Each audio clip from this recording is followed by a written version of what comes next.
नमस्कार दोस्तों। आज हम एक ऐसी प्रेरणादायक कहानी के माध्यम से जीवन की परिभाषा को समझने की कोशिश करेंगे जो भगवान बुद्ध से जुड़ी है। यह कहानी न केवल हमें जीवन की गहराई को समझने में मदद करती है, बल्कि यह हमें यह भी सिखाती है कि कैसे हमारी सोच और दृष्टिकोण हमारे जीवन को आकार देते हैं। तो चलिए इस सफर की शुरुआत करते हैं। भगवान बुद्ध के पास एक दिन एक दुखी महिला आई जिसका नाम किशोरी था। वह अपने इकलौते बेटे को खो चुकी थी और उसका दिल गहरे दुख से भरा हुआ था। उसके आंसू थमने का नाम नहीं ले रहे थे। वह बुद्ध के चरणों में गिरी और कहा, हे प्रभु, मेरे बेटे को वापस लाने के लिए कुछ कीजिए। आप तो महान हैं। आप कोई चमत्कार करके उसे फिर से जीवित कर सकते हैं। बुद्ध ने शांत और गंभीर स्वर में कहा, मैं तुम्हारी मदद जरूर करूंगा, लेकिन इसके लिए तुम्हें एक छोटा सा काम करना होगा। किशोरी ने तुरंत कहा, कुछ भी प्रभु, मैं कुछ भी करने के लिए तैयार हूं। बुद्ध ने कहा, तुम गांव में जाओ और ऐसे घर से सरसों के कुछ दाने लेकर आओ जहां कभी कोई मृत्यु न हुई हो। किशोरी को यह सुनकर थोड़ी राहत मिली। उसे लगा कि यह तो बहुत आसान काम है। वह तुरंत गांव की ओर दौड़ी और घर घर जाकर पूछने लगी। वह जिस भी घर में जाती, लोग उसकी बात सुनकर दयालु हो जाते, लेकिन हर बार वही उत्तर मिलता, यहां भी किसी न किसी ने अपनों को खोया है। मृत्यु से कोई घर अछूता नहीं रहा। किशोरी पूरे गांव में घूमी, लेकिन ऐसा कोई घर उसे नहीं मिला। हर जगह से उसे एक ही सच्चाई सुनने को मिली, मृत्यु जीवन का हिस्सा है। धीरे धीरे किशोरी को यह समझ आने लगा कि जो हुआ वह केवल उसके साथ नहीं हुआ है, यह जीवन का स्वाभाविक नियम है। थकी हुई किशोरी वापस बुद्ध के पास पहुंची और उनके चरणों में बैठकर बोली, हे प्रभु, मैं समझ गई हूं। मृत्यु और जीवन एक ही सिक्के के दो पहलू हैं। जब तक हम जीवन को इस रूप में स्वीकार नहीं करते, तब तक हम शांति नहीं पा सकते।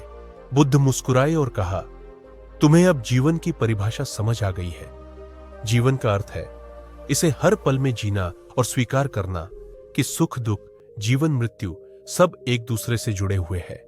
जो इस सच्चाई को समझ लेता है वह भीतर से शांति पा लेता है। दोस्तों, जब हम जीवन की परिभाषा के बारे में सोचते हैं तो अक्सर हमारा ध्यान सुख और दुख, सफलता और असफलता जैसे पहलुओं पर जाता है। लेकिन क्या आपने कभी सोचा है कि जीवन को वास्तव में गहराई से समझने के लिए हमें किस दिशा में जाना चाहिए? बुद्ध की कहानी यही खत्म नहीं होती, बल्कि यह हमारे लिए एक नई शुरुआत का संकेत देती है। जब किशोरी ने मृत्यु और जीवन की सच्चाई को स्वीकार किया तो उसने बुद्ध से पूछा, प्रभु, जब सब कुछ अस्थायी है और जीवन मृत्यु का यह चक्र चलता रहता है, तो फिर मनुष्य को किस चीज से जुड़ना चाहिए? क्या ऐसा कुछ है जो स्थायी हो? बुद्ध ने उसकी ओर देखा और कहा, जो स्थायी है वह तुम्हारे भीतर ही है। जब तुम बाहरी चीजों पर ध्यान देना बंद करोगी और अपने भीतर झांकोगी, तभी तुम उस शाश्वत शांति को पा सकोगी। यह शांति तुम्हारे मन और आत्मा के बीच का संतुलन है। इसे पाने का मार्ग ध्यान और आत्म अन्वेषण है। किशोरी ने बुद्ध से ध्यान का अर्थ समझाने को कहा। बुद्ध ने कहा, ध्यान का अर्थ है वर्तमान में जीना। अधिकतर लोग अपने अतीत के दुख और भविष्य की चिंता में डूबे रहते हैं, लेकिन जो व्यक्ति वर्तमान के क्षण को पूरी तरह से जीना सीख लेता है, वह दुखों से ऊपर उठ जाता है। बुद्ध ने एक और उदाहरण देते हुए कहा, मान लो तुम्हारे हाथ में पानी से भरा हुआ कटोरा है। अगर तुम इसे स्थिर रखने की कोशिश करो और उस पर ध्यान केंद्रित करो तो वह गिरने से बचा रहेगा। लेकिन अगर तुम इधर उधर भागोगी या उसे संभालने में लापरवाही दिखाओगी तो वह पानी गिर जाएगा। तुम्हारा मन भी ऐसा ही है। ध्यान के माध्यम से तुम इसे स्थिर कर सकती हो और इसे वर्तमान में केंद्रित कर सकती हो। यही वह अवस्था है जहां से जीवन का असली आनंद शुरू होता है। बुद्ध ने कहा, हर व्यक्ति को अपने जीवन में 3 चीजें समझनी चाहिए। पहली, हर स्थिति अस्थायी है। दुख हो या सुख, समय के साथ सब बीत जाएगा। दूसरी, हर व्यक्ति को अपने कर्मों पर ध्यान देना चाहिए। तुम्हारे अच्छे कर्म ही तुम्हें शांति की ओर ले जाएंगे। और तीसरी, तुम्हें दूसरों के दुख को समझने और उनके साथ करुणा रखने की आदत डालनी होगी। करुणा ही वह माध्यम है जिससे हम सभी एक दूसरे से जुड़ सकते हैं। किशोरी ने इन शब्दों को सुना और वह धीरे धीरे शांत और संतुलित महसूस करने लगी। उसने अपने दुख को अब व्यक्तिगत रूप से लेना छोड़ दिया और दूसरों की मदद करने का निर्णय लिया। उसने खुद को जीवन की इस सच्चाई के प्रति समर्पित कर दिया कि हर पल को स्वीकार करना और जीना ही असली खुशी है। दोस्तों, पिछली कहानी में हमने समझा कि जीवन की परिभाषा केवल इसे स्वीकारने में ही नहीं है, बल्कि इसे ध्यान और करुणा के माध्यम से गहराई से जीने में भी है। आज हम इसी विषय पर आगे बढ़ेंगे और जानेंगे कि ध्यान और करुणा को अपने दैनिक जीवन में कैसे शामिल किया जा सकता है। बुद्ध ने ध्यान को जीवन का केंद्र माना। उन्होंने कहा था, ध्यान का मतलब है अपनी चेतना को स्थिर करना और वर्तमान पल में टिके रहना। ध्यान कोई कठिन प्रक्रिया नहीं है, बल्कि यह हमारे भीतर छिपे हुए शांति के स्रोत तक पहुंचने का साधन है। अगर आप ध्यान करना शुरू करना चाहते हैं, तो इन सरल चरणों को अपनाएं। एक शांत स्थान चुनें, जहां कोई व्यवधान न हो। आरामदायक मुद्रा में बैठें।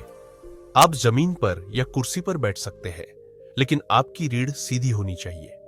अपनी सांसों पर ध्यान दें। धीरे धीरे सांस लें और छोड़ें। ध्यान दें कि आपकी सांस कैसे आपके शरीर में आती और जाती है। विचारों को बहने दें। जब भी कोई विचार आए, उसे रोकने की कोशिश न करें। बस उसे बहने दें और वापस अपनी सांसों पर ध्यान केंद्रित करें। शुरुआत में यह कठिन लग सकता है, लेकिन धीरे धीरे आप ध्यान की गहराई में डूबने लगेंगे। यह आपकी चिंता और तनाव को दूर करने में मदद करेगा और आपको जीवन के प्रति एक नई दृष्टि देगा। बुद्ध ने करुणा को जीवन की नींव बताया। उन्होंने कहा, जब तुम दूसरों के दर्द को महसूस कर सकते हो और उनकी मदद के लिए तत्पर हो सकते हो, तभी तुम सच्चे अर्थों में इंसान हो। करुणा को जीवन में शामिल करने के लिए कुछ सरल तरीके हैं। दूसरों की बातों को सुने। जब कोई अपनी समस्या साझा करे, तो बिना किसी निर्णय के सुने। मदद के लिए तत्पर रहे। छोटी छोटी चीजों में भी, जैसे किसी की मदद करना, किसी को प्रोत्साहित करना। क्षमा करना सीखे। दूसरों की गलतियों को माफ करें और अपने दिल को भारी न होने दें। दयालुता को आदत बनाएं। अपने आसपास के लोगों और जानवरों के प्रति दयालु रहें। जब ध्यान और करुणा एक साथ आते हैं, तो यह जीवन को सुंदर और अर्थपूर्ण बना देता है। ध्यान आपको अपने भीतर की शांति से जोड़ता है और करुणा आपको दूसरों के साथ जोड़ती है। यह संयोजन न केवल आपको एक बेहतर इंसान बनाता है, बल्कि यह आपको जीवन की हर चुनौती को स्वीकार करने और उसका सामना करने की शक्ति भी देता है। दोस्तों, हमने अब तक जीवन की परिभाषा, ध्यान और करुणा के महत्व को समझा। लेकिन क्या आप जानते हैं कि संतुलित जीवन जीने के लिए हमें कुछ व्यावहारिक कदम उठाने होते हैं? आज के इस वीडियो में हम जानेंगे कि कैसे हम अपने जीवन में संतुलन बना सकते हैं और खुद को शांति और सुख का अनुभव दे सकते हैं। एक, समय का सही उपयोग करें। सबसे पहला कदम है अपने समय का सही उपयोग करना। हम सभी के पास समान 24 घंटे होते हैं, लेकिन यह हम पर निर्भर करता है कि हम इसे कैसे बिताते हैं। यदि हम अपने समय को सही दिशा में लगाते हैं, तो हम न केवल अपने कार्यों को बेहतर तरीके से कर सकते हैं, बल्कि मानसिक शांति भी पा सकते हैं। कैसे करें? प्राथमिकताओं को तय करें। दिन की शुरुआत में अपने महत्वपूर्ण कार्यों की सूची बनाएं। सबसे जरूरी काम पहले करें, ताकि पूरा दिन बिना तनाव के बीत सके। समय का बंटवारा करें। कार्यों को छोटे छोटे हिस्सों में बांटकर करें। हर काम को पूरी तरह से पूरा करने के बाद ही अगला काम शुरू करें। 2, शारीरिक और मानसिक स्वास्थ्य का ख्याल रखें। स्वस्थ शरीर और मन के बिना कोई भी व्यक्ति संतुलित जीवन जीने का अनुभव नहीं कर सकता। बुद्ध ने कहा था, स्वस्थ शरीर में ही स्वस्थ मन निवास करता है। हमें अपने शरीर और मानसिक स्थिति का बराबरी से ध्यान रखना चाहिए। कैसे करें? व्यायाम करें। रोजाना थोड़ी देर के लिए व्यायाम या योग करें। यह आपके शरीर को ताजगी और ऊर्जा प्रदान करेगा। संतुलित आहार लें। पौष्टिक और संतुलित आहार का सेवन करें, ताकि आपका शरीर स्वस्थ रहे और आपका मन भी शांत रहे। मानसिक स्वास्थ्य। मानसिक शांति के लिए ध्यान और विश्राम को अपने दिनचर्या में शामिल करें। 3, रिश्तों में संतुलन बनाएं। हमारे रिश्ते हमारे जीवन का महत्वपूर्ण हिस्सा है। अच्छे रिश्ते हमें खुश रखते हैं, लेकिन कभी कभी रिश्तों में तनाव आ जाता है।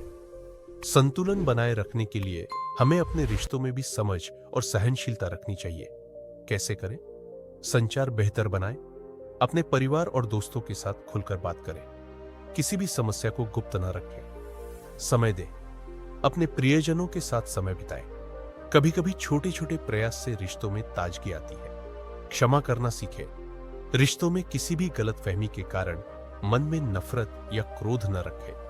माफ करने से दिल को शांति मिलती है। 4. तनाव और चिंता से मुक्ति पाए। जीवन में उतार चढ़ाव होते रहते हैं, लेकिन हमें किसी भी स्थिति में तनाव और चिंता को नियंत्रित करने की कला सीखनी होगी। ज्यादा चिंता करने से हम अपने जीवन की सुंदरता को खो देते हैं। बुद्ध ने हमें यह सिखाया था कि तनाव से बचने के लिए हमें अपने विचारों को नियंत्रित करना होगा। कैसे करें? सकारात्मक सोच अपनाएं। हर स्थिति में सकारात्मक पहलू ढूंढने की कोशिश करें। सकारात्मक सोच आपको बेहतर समाधान की दिशा में ले जाती है। सांसों पर ध्यान दें। जब भी तनाव महसूस हो, गहरी सांस लें और खुद को शांत करें। स्वीकार करें, जीवन में नकारात्मक घटनाएं हो सकती हैं, लेकिन इन्हें स्वीकार कर हम आगे बढ़ सकते हैं। 5. आत्मविश्लेषण और आत्मप्रेम। अपने जीवन में संतुलन बनाए रखने के लिए हमें खुद से प्यार करना और आत्मविश्लेषण करना सीखना चाहिए। आत्मप्रेम और आत्मसम्मान के बिना हम किसी भी रिश्ते या कार्य में संतुलन नहीं बना सकते। कैसे करें? खुद को स्वीकारें, अपनी गलतियों और खामियों को स्वीकारें और उनसे सीखें। हम सभी इंसान हैं और हमसे गलतियां होती हैं। अपने आप से प्यार करें, खुद को समय दें, अपनी इच्छाओं और जरूरतों का सम्मान करें। खुद को संजीवनी देने से ही हम दूसरों को बेहतर तरीके से प्यार और मदद कर सकते हैं। आत्मविश्लेषण करें। हर दिन अपने कार्यों और विचारों का विश्लेषण करें। खुद से सवाल करें कि क्या आप सही दिशा में जा रहे हैं और कहां सुधार की आवश्यकता है। दोस्तों, अब तक हमने देखा कि कैसे शारीरिक, मानसिक और भावनात्मक संतुलन जीवन को अधिक आनंदमय बना सकता है। लेकिन क्या आप जानते हैं कि जीवन में एक और महत्वपूर्ण तत्व है जो हमारी यात्रा को गहरे और अधिक अर्थपूर्ण बना सकता है? वह है आध्यात्मिकता। जीवन में आध्यात्मिकता का महत्व सिर्फ धार्मिकता तक सीमित नहीं है। यह हमें अपने अस्तित्व को समझने, खुद को जानने और हर पल को पूरी तरह से जीने की शक्ति प्रदान करती है। आध्यात्मिकता का मतलब सिर्फ धार्मिक गतिविधियों में लिप्त होना नहीं है। यह एक आंतरिक यात्रा है, एक स्वयं की खोज है। यह हमें अपने अस्तित्व के गहरे सत्य को समझने और जीवन के उद्देश्य को जानने की प्रेरणा देती है। बुद्ध ने कहा था, जिंदगी का असली उद्देश्य केवल सुख प्राप्त करना नहीं है, बल्कि दुख से मुक्ति प्राप्त करना और संसार में शांति लाना है। आध्यात्मिकता का अभ्यास हमें यह समझने में मदद करता है कि हम केवल अपने शारीरिक रूप में नहीं हैं, बल्कि हम आत्मा हैं जो परमात्मा से जुड़ी हुई है। जब हम इस गहरे सत्य को समझने लगते हैं, तो जीवन की असल सुंदरता सामने आती है। आध्यात्मिकता हमें यह सिखाती है कि हम किस तरह अपने अंदर की शांति और संतुलन को बाहर की दुनिया में भी देख सकते हैं। यह हमें दूसरों के साथ करुणा और सहानुभूति दिखाने के लिए प्रेरित करती है। यह हमारी सोच और दृष्टिकोण को सकारात्मक बनाती है, जिससे हम हर स्थिति में मानसिक शांति बनाए रख सकते हैं। कैसे करें आध्यात्मिक अभ्यास? ध्यान और साधना। ध्यान और साधना का अभ्यास करें। यह आपकी मानसिकता को स्पष्ट करने और अंदर की शांति पाने में मदद करता है। आत्म अन्वेषण। हर दिन कुछ समय अपने विचारों और भावनाओं पर विचार करने के लिए निकालें। आत्म अन्वेषण से हम अपने आप को बेहतर समझ सकते हैं और अपनी आध्यात्मिक यात्रा को सशक्त बना सकते हैं। सेवा और त्याग। आध्यात्मिकता का असली अर्थ दूसरों की सेवा करना और त्याग में है। दूसरों के भले के लिए अपने स्वार्थों को एक ओर रखना, यही आध्यात्मिकता का अभ्यास है। प्राकृतिक से जुड़ाव। प्रकृति के साथ समय बिताना आध्यात्मिक शांति का एक शानदार तरीका है। यह हमें हमारे अस्तित्व के सत्य से जोड़ता है और हमें एहसास कराता है कि हम सभी एक ही ब्रह्मांड का हिस्सा हैं। आध्यात्मिकता जीवन को संतुलित बनाने का एक प्रमुख माध्यम बन सकती है। जब हम अपनी आंतरिक दुनिया को संतुलित और स्पष्ट रखते हैं, तो हमारे बाहरी जीवन में भी संतुलन आता है। यह हमें मदद करता है न केवल अपने जीवन को समझने में, बल्कि दूसरों के साथ भी गहरे और अर्थपूर्ण रिश्ते बनाने में। आध्यात्मिकता की मदद से हम हर दिन एक नई शुरुआत कर सकते हैं, क्योंकि यह हमें सिखाती है कि हमारा अस्तित्व समय और स्थान से परे है। हम हर दिन अपनी गलतियों से सीख सकते हैं और उन्हें सुधारने का अवसर पा सकते हैं। यही सच्ची आध्यात्मिक यात्रा है, हर पल में सचेत रहना और जीवन को पूरी तरह से जीना। जब हम आध्यात्मिक जीवन को अपनाते हैं तो न केवल हम अपने व्यक्तिगत जीवन में संतुलन ला सकते हैं, बल्कि हम समाज में भी एक सकारात्मक बदलाव ला सकते हैं। क्योंकि जब हम दूसरों के साथ प्रेम और सम्मान से व्यवहार करते हैं तो वह सकारात्मक ऊर्जा समाज में फैलती है। एक व्यक्ति का आध्यात्मिक विकास समाज के लिए भी एक अनमोल योगदान साबित हो सकता है। हमारे विचार, शब्द और कर्म समाज में जो भी बदलाव लाते हैं वह हमारे भीतर की आध्यात्मिक शक्ति का ही प्रतिबिंब होते हैं। जब हम अपने कार्यों को प्रेम, करुणा और समझ से भर देते हैं तो समाज में शांति और सद्भाव फैलता है। दोस्तों, आज की इस चर्चा में हमने जाना कि जीवन को और भी अधिक अर्थपूर्ण और संतुलित बनाने के लिए आध्यात्मिकता का कितना महत्व है। ध्यान, आत्म अन्वेषण, सेवा और एकजुटता के माध्यम से हम न केवल अपने जीवन को बेहतर बना सकते हैं, बल्कि हम समाज में भी सकारात्मक बदलाव ला सकते हैं। अगर आप भी आध्यात्मिकता के मार्ग पर चलने के लिए तैयार हैं और अपने जीवन को नए दृष्टिकोण से देखना चाहते हैं, तो इस वीडियो को लाइक करें, अपने दोस्तों के साथ शेयर करें और हमारे चैनल को सब्सक्राइब करें। हम अगली बार फिर मिलेंगे और ऐसी ही दिलचस्प चर्चा करेंगे। तब तक अपने जीवन को पूरी तरह से अपनाएं, हर पल को जिए और अपने अंदर की शांति को बाहर लाने का प्रयास करें। धन्यवाद।